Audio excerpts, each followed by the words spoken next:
दिन महाकाली के हैं, क्रिया शक्ति के। जो आप कर्म करेंगे वो क्रिया शक्ति जो आपके शरीर में क्रिया को कार्य करा रही है, आपके शरीर में शक्ति प्रदान कर रही है, वो महाकाली है। तो 3 दिन आप प्रथम महाकाली को समर्पित है, फिर बीच के 3 दिन महालक्ष्मी को समर्पित है। जीवन में धन संपदा इत्यादि देने वाली, अन्न देने वाली, ये अन्न आपके शरीर में जाए तकलीफ ना दे, आपके शरीर को बनाने वाली महालक्ष्मी। और फिर अंतिम 3 दिन है महासरस्वती के ज्ञान देने वाली, बुद्धि में मन में प्रकाश देने वाली, जिससे आप सही रास्ता चुने। देखिए भगवान काल के रूप में है, काल माने टाइम के रूप में, समय के रूप में। हम सभी समय के अंदर जी रहे हैं। किसके अंदर जी रहे हैं? सभी के पास कुछ ना कुछ समय है। कोई 80 साल लेके आया होगा, कोई 100 लेके आया, कोई 50 लेके आया, कोई 25 लाया, कोई 20 लाया, कोई 10 ही लाया, कोई बिल्कुल भी नहीं लाया। उसी समय में हम सबका जीवन गुजर रहा है। जिंदगी क्या है? समय के अंतराल में गुजरने वाला, परिस्थितियों के अनुसार चलने वाला हमारा ये जीवन, जो भगवान रूपी समय के बीच से आज का दिन, कल का दिन, परसों का दिन, इस तरह से कई वर्षों के जीवन हमारे दिन व्यतीत हो चुके हैं, निकलने जा चुके हैं। ऐसे में आपको नहीं पता कल क्या होने वाला है। आपका जैसा स्वभाव, जिस प्रकार का स्वभाव रहा, आपके अंदर विचार वैसे बनेंगे और आप वैसे ही कर्म करोगे। इसलिए कहा जीवन में सात्विक विचार के लिए आपको सत्वपूर्ण बनना पड़ेगा, क्योंकि हम सभी के जीवन में या तो तामसिक विचार बहुत ज्यादा होंगे क्योंकि स्वभाव तामसिक है, या राजसी विचार ज्यादा होंगे। तो कहा सत्व गुण का मिश्रण होना जरूरी है रजस और तमस के अंदर। तो आप कोई बड़ी भारी तपस्या तो करते नहीं है महाराज। कोई हिमालय पे जाके 1-1 महीना बिता के आओ, 4-4 महीना बिता के आओ, तीर्थयात्रा में 1-1 महीना बिता कर आओ, तो चलो तपश बढ़े आपका। पर जब आप व्रत उपवास रखते हैं तो ये व्रत में सक्षमता है कि आप जब एक भी दिन या आधा दिन का भी भोजन त्याग करते हैं तो उससे मानसिक बल में ऊर्जा प्राप्त होती है, इच्छा शक्ति का वर्धन होता है, सात्विक आहार लेना होता है, मन प्रभु में लगा होता है, तो फिर मन में अच्छे विचार, सत्व स्वभाव आता है। उससे सात्विक विचार, अच्छे मन में विचार उत्पन्न होंगे, कर्म अच्छे हो जाएंगे, जीवन में अचानक बदलाव हो जाएगा। तो केवल व्रत ऐसा नहीं है कि व्रत से कुछ नहीं होता, व्रत से बहुत कुछ होता है। जरा विचार करें, मैं अपनी कथा में एक उदाहरण देती हूँ। कोई व्यक्ति अपराध कर दे, उसे जेल हो जाती है, होती है कि नहीं होती है? किसी ने किसी को मार दिया तो होगी कि नहीं होगी? उसे जेल होगी। 4x4 के 8x8 के कमरे में 2-3 लोगों के साथ रहना पड़ेगा। अब कितना मन करेगा उसका कि बाहर निकलूं, ये सलाखों के अंदर क्यों बंद हो गया, जेल में क्यों बंद हो गया? लेकिन आप बताइए, साधु महात्माओं को कौन कहता है कि गुफा में बंद हो जाओ? 4-4 महीने, 2-2 महीने, 3-3 महीने अपने आप को बंद कर लेते हैं। उनको किसी ने नहीं कहा। ये व्यक्ति तो उसमें रहने के बाद भी, जेल में रहने के बाद भी बाहर निकलने की कोशिश में, क्योंकि वो दुख समझ रहा है। लेकिन दूसरी ओर वो साधु, जिसने, किसी ने उसको दबाव नहीं किया अपने ऊपर, उसने खुद पे संयम डाला है, खुद पर ये कष्ट डाला है, तो उसका वो कष्ट तपस्या बन जाता है, ओज बना देता है उसकी वाणी ब्रह्म में हो जाती है, उसका तेज ब्रह्म में होता है, कि उसका दर्शन, स्पर्श और वाणी का कथन आशीर्वाद बन करके निकलेगा। लेकिन ये जो महाशय जेल से निकलेंगे, इन्होंने दुख समझा है, उनका कुछ नहीं होने वाला, उनकी कोई तपस्या नहीं बनने वाली। इसलिए कहा असर होता है। अवश्य नवरात्रि, एकादशी, भोला चौदस यानी शिव चतुर्दशी हम रखते हैं, अवश्य रखें इन सभी को, व्रतों को। तो देवी जी के पाठ के लिए सप्तशती करना चाहिए मैया, सप्तशती के पाठ भाइयों को भी करना चाहिए। 9 दिन में माँ भगवती की विशेष कृपा होती है, और कहो तो सप्तशती सिद्ध हो जाए। सप्तशती एक किताब है जिसमें 700 श्लोक है माँ भगवती के। वैसे हमने इसके ऊपर पहले से किस प्रकार से नियम करना चाहिए, सप्तशती को किस प्रकार से उठाना चाहिए, विधि पहले से बताई हुई है। किंतु जिनके पास बिल्कुल समय नहीं है, 700 श्लोक नहीं पढ़ सकते हैं और उन्हें मां भगवती को इन 9 दिन के अंतराल में प्रसन्न करना है, खुश करना है, तो उनके लिए है कि अगर आपके पास गोरखपुर गीता प्रेस की सप्तशती है तो बहुत अच्छी बात है। नहीं है तो आजकल गूगल पर सब कुछ मिल जाता है महाराज, बच्चों से फोन पे निकलवा लेना। संस्कृत पे नहीं पढ़ा जाता है तो हिंदी में ही पढ़िए, पर पढ़ो। तो आरंभ में जब सप्तशती उठाएंगे, जिनके पास समय नहीं उनके लिए बता रही हूं, वो 9 दिन में ये करके भगवती की प्रसन्नता प्राप्त कर सकते हैं, जो आने वाले पूरे वर्ष तक मां भगवती की तीनों शक्तियों का आशीर्वाद आप पर उतरेगा, पूरे वर्ष भर रहेगा, क्योंकि सिद्ध पाठ है। तो उसमें एक एक मंत्र साक्षात देवी का स्वरूप है, देवी का स्वरूप जागृत हो जाती मां भगवती की कृपा। तो आरंभ में आपको कवच करना है, अर्गला करना है, कीलक करना है। उसके बाद चतुर्थ अध्याय पढ़ना है, चौथा अध्याय, 5वां अध्याय पढ़ें, 11वां पढ़ें, 12वां, बस ये 4 अध्याय करें। और उसके बाद आप देवी शुक्त करें, रात्रि शुक्त कर लें और सिद्ध कुंज का स्तोत्र और मां भगवती की आरती। किसी के पास समय नहीं है पूरी सप्तशती करने का तो इस नियम से सप्तशती कर लेंगे, 45 मिनट से ज्यादा समय आपको लगने वाला नहीं है। और सिर्फ 40-45 मिनट की ये प्रतिदिन की 9 दिन की साधना अगर आप कर लेते हैं तो मां भगवती की प्रसन्नता उस व्यक्ति को इन 9 दिन के अंतराल में, या ये कह लीजिए आपकी ज्यादा बड़ी रही तो महीने भर के अंदर पूर्ण हो जाती है। अवश्य करें, लाभ लें। हमारे ऋषियों की ऐसी वैदिक चीजें हैं जिनका हमें उपयोग करना चाहिए। तो मां भगवती के ये 9 दिन, मां की करुणा क्या नहीं बदल सकती। कालिदास का जीवन बदल दिया मां भगवती ने। कालिदास पहले पूर्व में मूर्ख थे, कुछ भी नहीं जानते थे।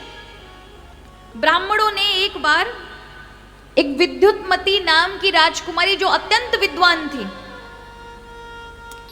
ब्राह्मणों ने उसे बदला लेने के लिए राजकुमारी से, क्योंकि उसने ये कहा था कि मैं सबसे अत्यधिक विद्वान से ही जो मुझसे बड़ा होगा, मुझे परास्त कर देगा, हरा देगा, मैं उससे विवाह करूंगी। तो फिर कालिदास को लेकर गए और कहा ब्राह्मणों ने कि तुम चुप रहना, कुछ मत बोलना, हम जो इशारा करें बस वही इशारा करना है। तो ऐसे कालिदास जिनको महाराज छल में रानी ने समझ लिया भूलवश के ये बहुत बड़ा विद्वान है, क्योंकि जो जो उत्तर वो मौन रहते, ब्राह्मण उत्तर देते थे, तो रानी के साथ विवाह हो गया कालिदास का। लेकिन एक दिन मार्ग में जाते समय जब महल की ओर आ रहे थे, कालिदास के मुख से कुछ ऐसे शब्द निकले जिससे पता चला कि तो मूर्ख है, जड़ है। और फिर पत्नी ने जो उन्हें धिक्कारा, अपशब्द कहे, उनको घृणा हो गई अपने जीवन से। आत्महत्या करने के लिए कुएं में कूदने के लिए गए, वहीं नीचे एक साधक, कोई बहुत बड़ा तपस्वी मां भगवती काली की उपासना कर रहा था। और कालिदास का मन उन्होंने नहीं देखा कि कुएं में पानी भी है भी या नहीं, सूखा कुआं था। नीचे भगवती का उपासना के लिए एक व्यक्ति साधना कर रहा था। वो व्यक्ति चढ़कर ऊपर गया हुआ था कहीं कुछ लेने के लिए। यहां कालिदास कूदने के लिए जैसे ही कुएं में छलांग लगाते हैं, देखा पर नहीं इसमें जल है भी या नहीं, सूखे कुएं में गिर जाते हैं। वहीं झाड़ी इत्यादि पेड़ों पे जाके गिरते हैं। पास ही में ही कंकड़ पत्थर पड़े थे जिस पे गिरने से उनकी जो जीभ है वो दब करके कट गई, और कटते ही मां भगवती महाकाली के चरणों में जाकर गिर गई। और बस इतना ही हुआ था कि भद्रकाली साक्षात प्रकट हो गई और कहा, आज तक कोई मुझे नारियल चढ़ाता है, कोई कुछ चढ़ाता है, तूने अपनी वाणी चढ़ा दी, जा आज से तेरी वाणी पे मैं बैठूंगी, तू महान विद्वान होगा, तूने मुझे बहुत अत्यधिक उत्तम उपहार चढ़ाया है। और कालिदास फिर जड़मती नहीं रहे, मूर्ख नहीं रहे, महाविद्वान हो गए। तो मां भगवती की करुणा क्या नहीं कर सकती? मां करुणा कर दे। कोई कालिदास स्वतः ही सोच समझकर नहीं गए थे वहां। उनका प्रारब्ध उन्हें ऐसी जगह लेके गया, पर मां की करुणा ने उनको एक नया जीवन दिया। तो यहां हम इन 9 दिन के अंतराल में भगवान की राम कथा तो सुने ही, नियम व्रत का भी पालन करें, अल्प भोजन करें। कथा के समय हो सके तो महाराज कथा के बाद ही भोजन करें, नहीं तो अल्प करें। हो सके तो नवरात्रि में 9 दिन व्रत रखना चाहिए, ऐसा नियम लें। यहां गोस्वामी तुलसीदास आरंभ करते हैं। हम एक श्लोक का यहाँ आज पुस्तक को खोलेंगे, कल से कथा को विधि विधान के साथ बोलेंगे। आज सिर्फ हम स्तुतियों का नमन करते हुए आज की कथा को विरामता की ओर लेके जाएंगे। सभी बड़े भाव के साथ नेत्र बंद करते हुए सब प्रथम गणपति जी का वंदन करें। वर्णानाम अर्थ संघानाम रसानां छन्दसा अपि मंगलानां च कर्तारो वन्दे वाणि विनायको। सब प्रथम गणपति का वंदन किया। गणपति बुद्धि के देव हैं और बिना बुद्धि में गणपति को विराजमान किए जीवन में कुछ भी कार्य सफल नहीं होता। देखो, जीवन में धन आए, समृद्धि आए, सफलता आए, व्यक्ति की 2 ही चीजें खराब हो जाती हैं, और वो है पहली बुद्धि और दूसरी वाणी, यानी शब्द ठीक नहीं होते, अहंकार आ जाता है, बुद्धि ठीक ठीक काम नहीं करती, अहंकार के कारण पर्दा पड़ जाता है, अपना भला कुछ नहीं दिखाई पड़ता, बस लोग प्रशंसा करें इसी के आदी हो जाते हैं। तो इसलिए कहा कि आरंभ में तुलसीदास जी कहते हैं, जिस रामचरित्र को मैं गाने जा रहा हूं भगवान की कृपा के बिना संभव नहीं है। उदाहरण दिया कैसे, जैसे कोई नदी हो और गहरी नदी हो और वेग से चल रही हो, बाढ़ के साथ पानी लेके आ रही हो, उस पर चलना आसान नहीं है, और मैं चींटी की तरह हूं, मैं कैसे चलूंगा। लेकिन कोई उस पर पुल बांध दे तो निम्न से छोटे छोटे जीव भी उस पुल के माध्यम से पार हो जाते हैं। उसी प्रकार इस भव सागर में मैं आ तो गया, लेकिन भगवान की कथा ही मुझे पार कर सकती है। इस भाव से सब प्रथम गणेश जी को प्रणाम किया, माँ सरस्वती को प्रणाम किया, गुरुदेव को प्रणाम किया, भगवान शिव माँ पार्वती को प्रणाम किया, वाल्मीकि ऋषि हनुमंत लाल को प्रणाम किया, माँ भगवती सीता, भगवान श्री राम, फिर रामायण को प्रणाम किया, जिसके विषय में हम कल श्रवण करेंगे अच्छे से। आज की कथा को हम यहीं विश्राम करेंगे। कल सही समय से हम, क्योंकि आज तो केवल राम भगवान की राम कथा की महिमा तक हमने सुना, कल से हम सभी पूर्ण रीति से, क्योंकि आज कथा विलंब से भी हुई है, कल 7 बजे से, मैं तो कहूँगी 6:30 के लगभग आप सभी आएंगे। 7 बजे तक आरती वारती करके हम सभी कथा में बैठें। उसके उपरांत लगभग 9:30-10 तक आरती का पुनः हो जाए और कथा विश्राम की ओर जाए। कथा को कभी 11-12 बजे नहीं सुनना चाहिए। कथा का विश्राम होता है, हम भले ही जाएंगे अलग बात है, लेकिन भगवान के शास्त्र इत्यादि ये रात्रि में नहीं होते, ये दिन में होते हैं या सांझ के समय तक होते हैं। तो रात के 10 भी काफ़ी लंबा समय रात्रि हो जाती है, पर फिर भी 10 बजे तक श्रवण करें। 11-12 बजे तक कभी भी कथा शास्त्र इत्यादि को नहीं लेके जाना चाहिए। तो यहाँ हम 9 दिन तक कथा श्रवण करेंगे। आइए बड़े भाव के साथ आज की आरती में प्रवेश करेंगे। सभी यथास्थान खड़े होकर के श्री रामचरितमानस की आरती में सम्मिलित हों। राधे राधे। सभी लोग आरती के लिए अपने अपने स्थान पर खड़े हो जाएं। ओम चंद्रभावनसो जातु चक्षुः सूर्यो वजायत श्रोत्रादवायुश्च प्राणश्च मुखादग्निरजायत। हे राजा राम तेरी आरती उतारो, हे राजा राम तेरी आरती उतारो।